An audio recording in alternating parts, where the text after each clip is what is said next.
Cheryl, if you can go ahead and get us started, that'd be great. Absolutely. And I know Jody is going to be on in just a I'm second. I'm here. Okay.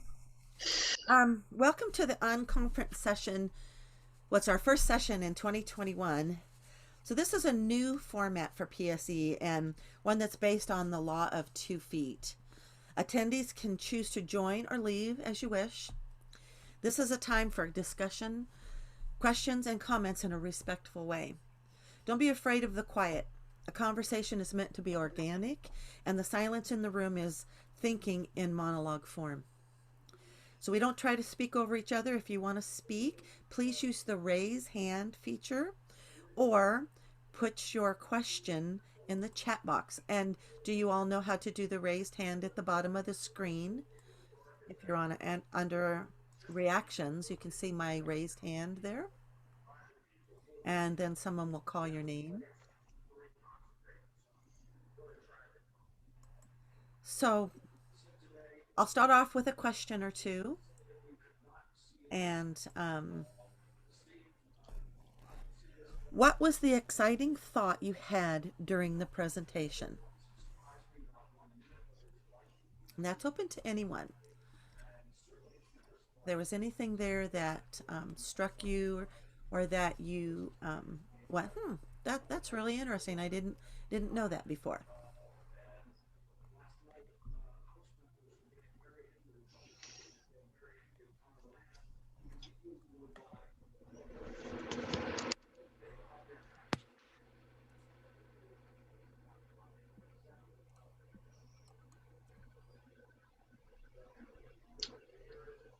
Does Charlotte have a raised hand?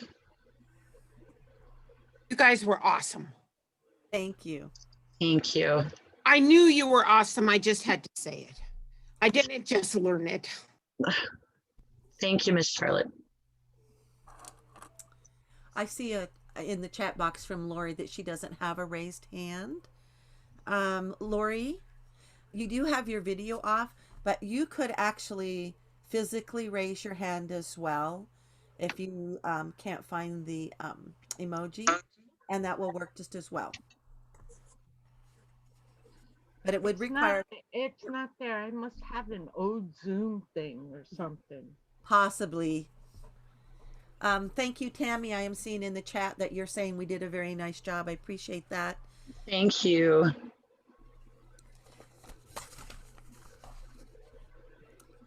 I deleted all my notes, so I was just winging it. So I had notes for each slide, but when you have a passion, you can kind of talk about anything. Well, Thanks, we all do that at times. Mm-hmm. So here's another question. What did you walk away with that was thought-provoking? Anybody?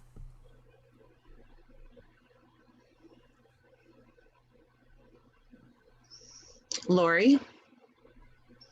The process you guys went through to determine who we're going to back, that was something new to me. I knew there was a process and that, but I didn't realize how much and how involved it was for the legislative council.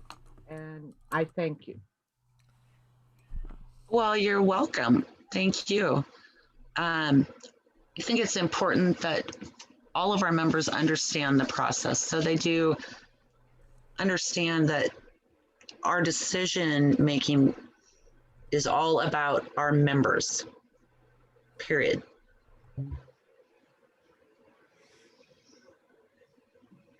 And you don't have to be a council member to reach out to your district's legislators and have a list of questions yourself.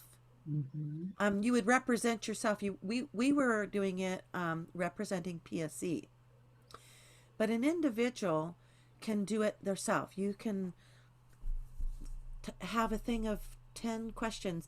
If you're going to meet with them thinking, okay, I'm going to give myself a 15-minute time block or a 10-minute time block and see if I can get a telephone appointment with them. Right now, with the way the pandemic is, everything's going to be a telephone or a Zoom call. And on your Zoom calls, they're wanting just 3 people in a Zoom. And you can contact your zone council member if you need help setting up a Zoom appointment with your legislator. But if you're doing it through PSC, you would want to stay with our platform and have a couple questions ready to ask them. You all have the right as constituents to have that same relationship with your legislators. And just don't be afraid. Just if you have a passion for a topic, reach out to them, start building a relationship.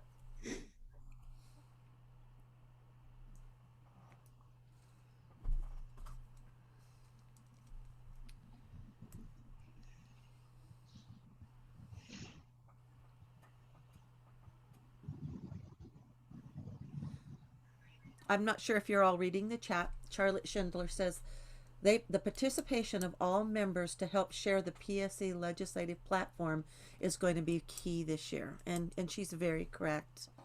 This year it's truly more of a team effort than before. And the availability of Zoom is making the opportunity for you to have not just a weekend in Olympia to have that conversation with your legislator. In some regards, it's going to be harder because their schedules are going to be very booked, and it's going to be very difficult to get those appointments. We would be typically thinking of getting a 15-minute appointment. You might now get a 5-minute appointment and have 2 questions. But the opportunity to have 3 Zoom appointments over a course of 6 weeks is now an opportunity that we wouldn't have over a weekend at Ledge Conference. Lori, did you have a question? Yeah, tomorrow's platform, is that where the legislators are going to be, where we could ask them questions and present that, or is that Saturday?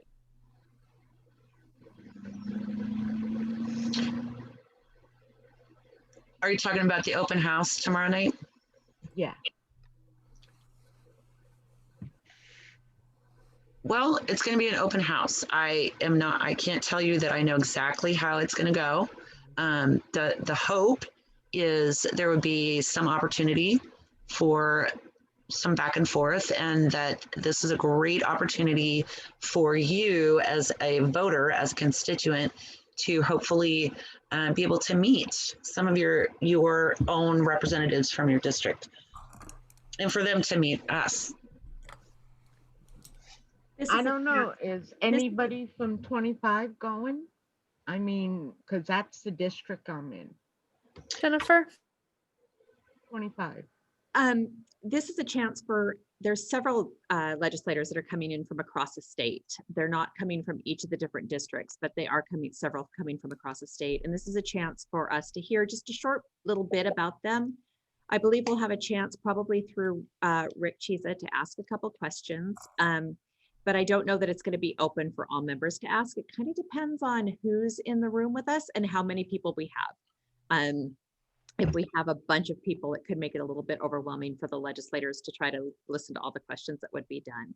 But we do encourage, if you do have a question for a legislator, to put it in the chat, and we can maybe try to get to those questions. We're not going to do, Tammy, I see your question. We're not going to be doing breakout sessions with our legislators.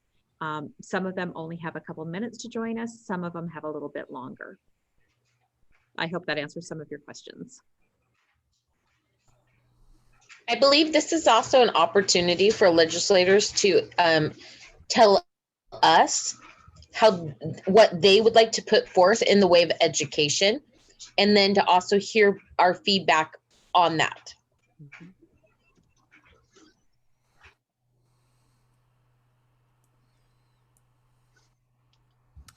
It's a very great point, Jennifer.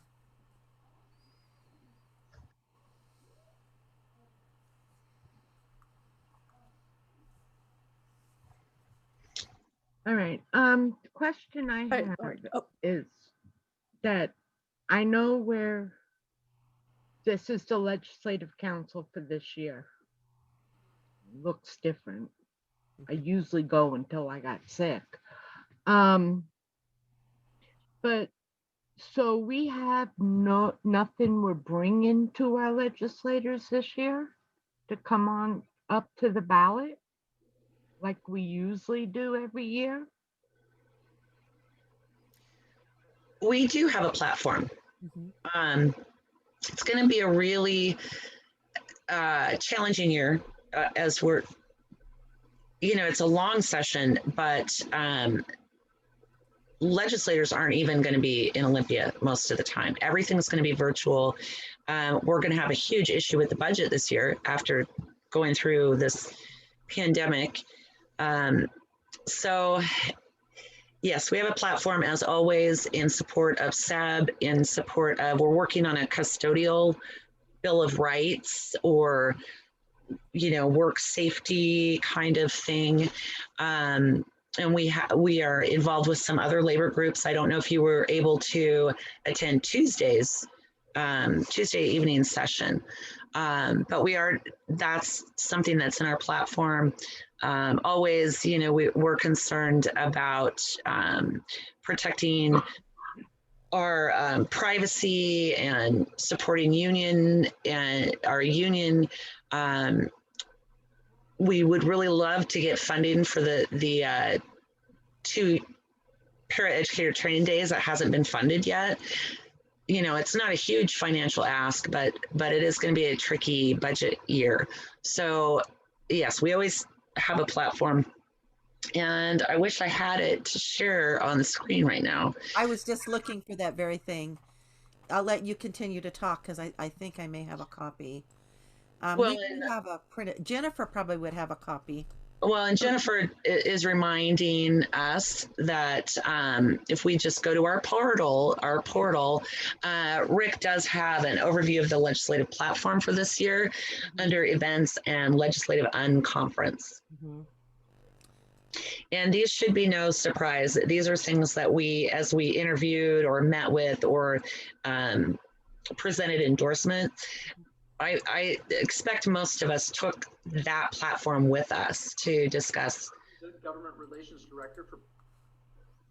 Mhm.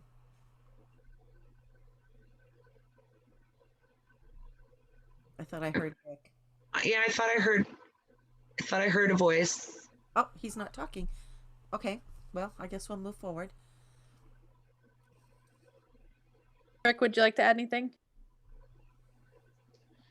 Yeah, actually, props to you, Jody, for pulling all of those platform items off the top of your head. You just about nailed them all. So we will be covering the platform on Saturday. If you'd like, spend a couple of minutes and watch the video that I recorded earlier and walk you through each of the 11 platform sections.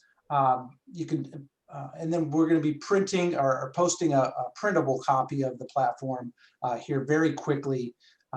So as we move through this week and get ready for the main event on Saturday, all of that information from these workshops will be posted online. So yeah, it's as Jody said, this is going to be a challenging year because of the pandemic and the state economy. We're about $1.4 billion short of revenue to maintain services at their current level.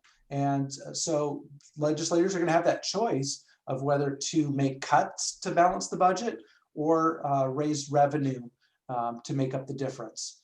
Probably be a little bit of both. And so we have our hands going to be very busy this year to protect investments in public education and in higher education. And then we have a number of issues like Jody mentioned, health insurance. We have collective bargaining agreements that need to be ratified and funded, all the rest. So yeah, invite you to watch that video, get a little bit more familiar with the platform before Saturday, and then come prepared with questions. We'd love to answer those. And then like this session here, want to leave the mic open for everybody to share their own perspectives, feedback, reaction to what they've seen and heard.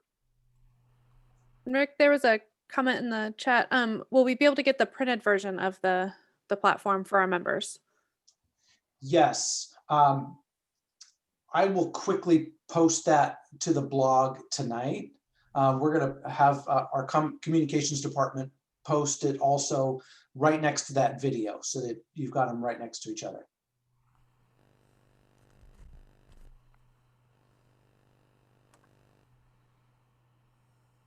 Are there any questions about the platform?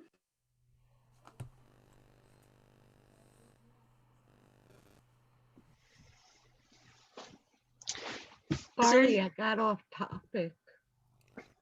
You're fine. I'm sorry, what? I said, I'm sorry if I got off topic, brought you guys all off topic. No, there kind of is no topic. This is for us to kind of unconference, kind of, let things settle, think it over, maybe throw out new ideas or new questions. So I have a question. Is there anything we discussed that anybody feels uncomfortable with?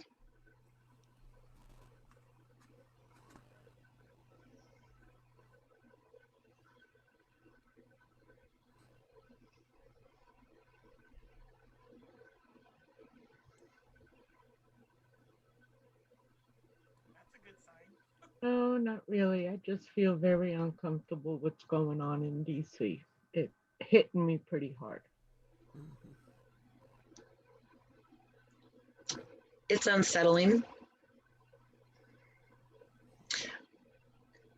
One of the things, so Emily Wicks is, she'd actually served for a couple of months when in the 38th, Senator McCoy stepped down.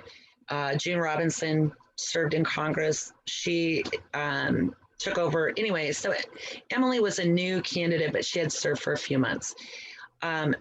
One of the things I liked best about her is she was extremely proud of her ability that had been commented on by other legislators, her ability to work with, it doesn't matter, Democrat, Republican, let's work together and figure this out.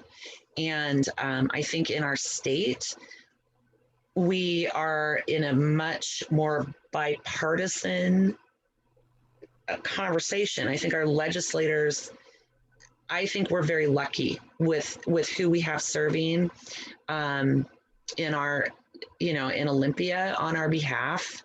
And I think that there is work to do to bring us all back together to where we can work well together. So that was a thing that really struck me about Emily Wicks. And I'm feeling very hopeful that things are going to get better and we can all work together. Thank you, Jody. Charlotte had a question. How many of you have met with your legislators before? This year? Charlotte, this year or ever? Ever. I just wondered how many this is going to be your first time, because look at the people who have their hand up. They're happy to talk you through it. Mm-hmm. And I do see, it looks like Kyle and Valerie have hands up. And I don't know who was first. Valerie can go first. I was just saying that I had met with my legislature before. Oh. In a town hall meeting. That's why I was just voting. Awesome.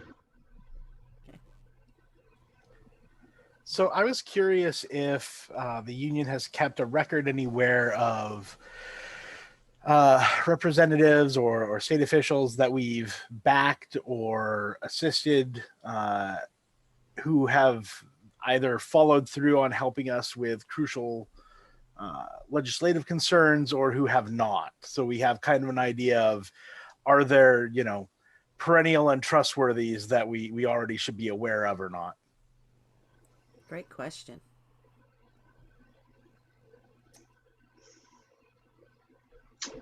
I would say there's a yes, and I think Rick is better suited to answer this question.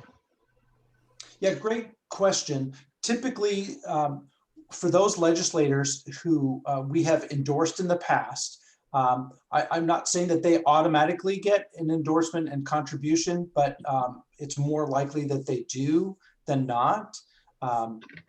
And for those who incumbents who don't get a contribution or endorsement, it's very unlikely that they end up back in the column of our support. Like they have to, I mean, there's a reason why we give money to certain people and a reason we don't give money to certain people or give them an endorsement.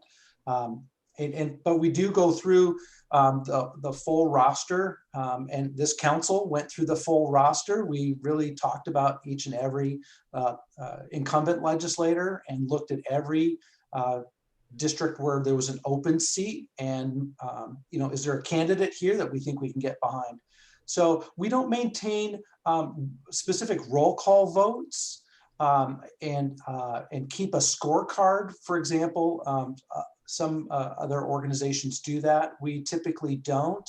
But we have conversations with council members, and it's really a collaboration of the council member who knows usually all of the legislators in the particular district or in their zone, and are familiar with the type of relationship that our members have with those elected officials.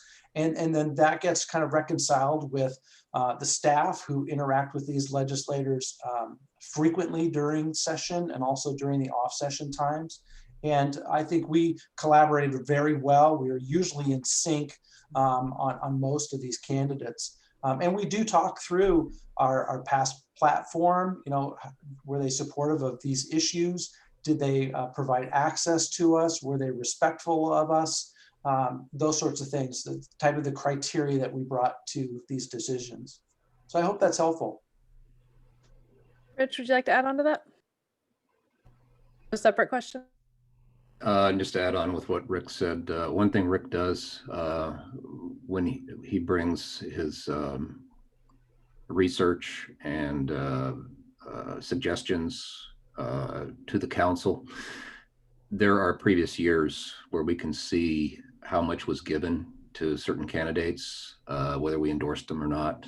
And that sheet right there gives us quite a bit of knowledge as to where that legislator is with us, has gone with us, or has dropped us at times. And we don't really keep this total statistics on it, but we have a lot of, we have a way of looking at previous endorsements to see if whether or not a candidate is somebody we want to really hang on to or not. There's a lot of other factors in that, but that particular sheet is a great help.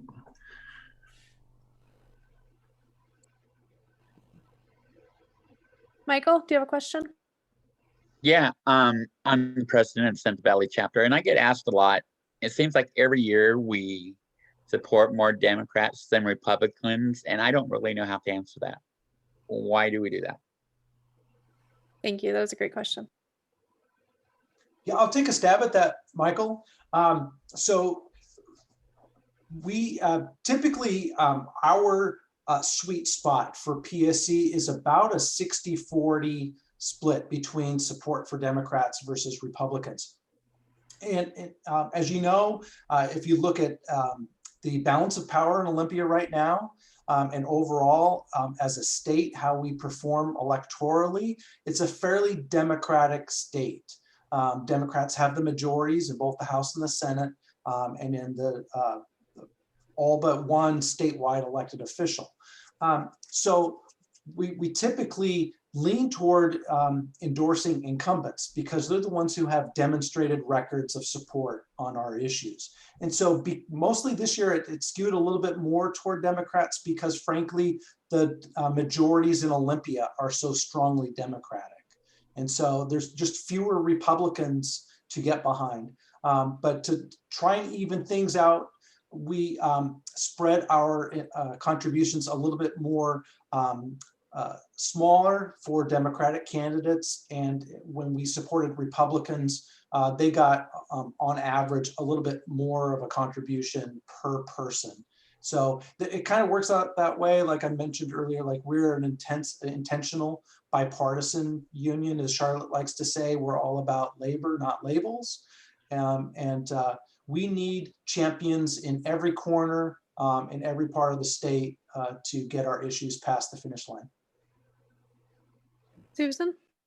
I also know that there are some districts like mine where it's going to be Republican because you've got a Republican versus a Republican because the Democrats don't make it through the primary election.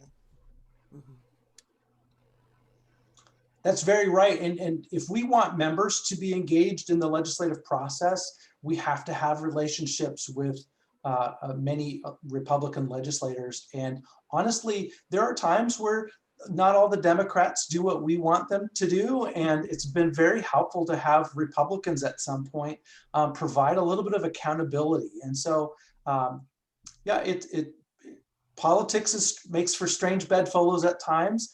But often there are Republicans who offer helpful amendments or who will pull a bill out of a rules committee or do other things behind the scenes that is still very helpful to our members. So we have about 2 more minutes if there are any other questions.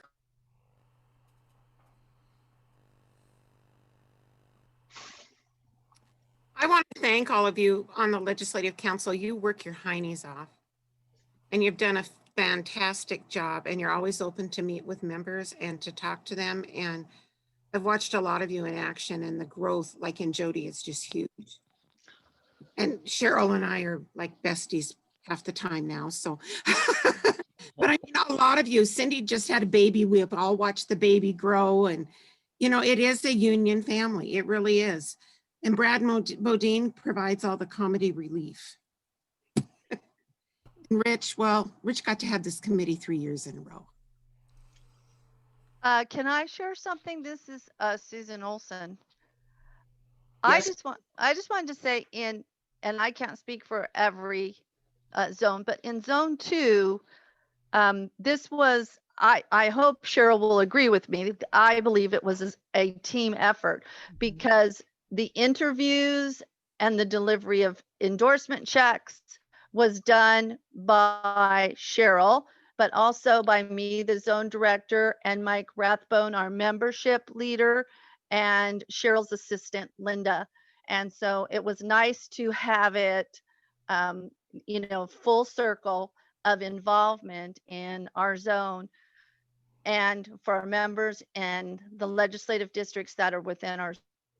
So I just wanted to say, yay, great team effort. And I'm hoping, I know Liz Lewis was also involved and other zone directors and other membership leaders, zone elected membership leaders. So I appreciate that it was a team effort.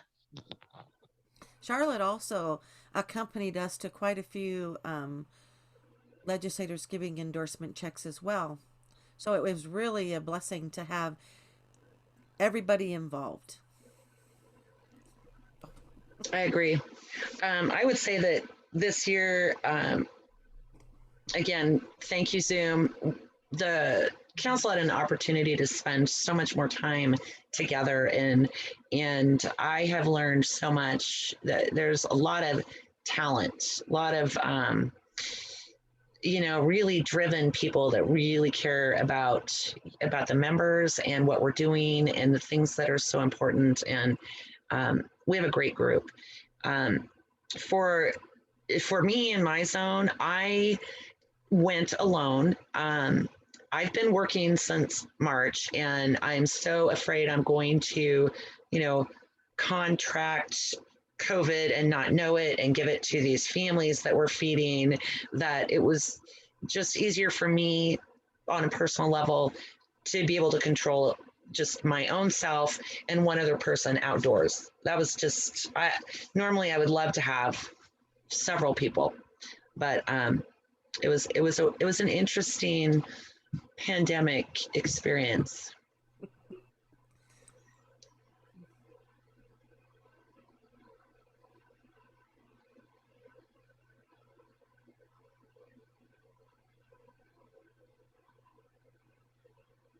All right, any more questions?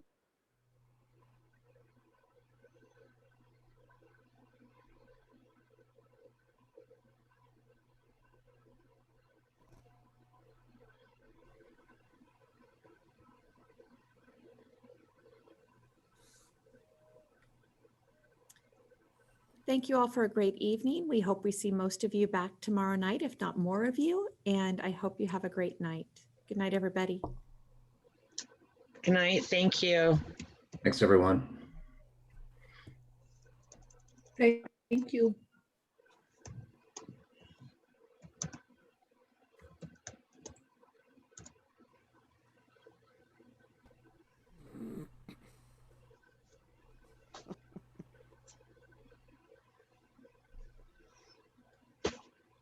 We'll see you tomorrow, right, Brad?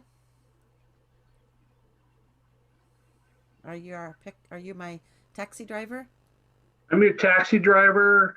Bev's got my number, and what you can do is I'll be in the cell phone lot, Okay. and you guys just give me a holler, and I'll be there within. It takes me about 3.5 minutes. Perfect. You know. So I'll just pick you up there. Annie's coming in a little later, so we may have a little bit of wait in there, and we'll just drive around in circles and make the cops nervous. Alrighty. You know, but we'll be fine. And Bev told me I have to have the car warm, but I figure 5 of us in my little CRV is going to be, it'll be warm. Actually, we'll be fine. I think so. Yeah. And I'm going to go ahead and end this meeting so that we can leave. We'll see you guys later. Have a good night. Good night. Thank good you. night. Thank you, Jen.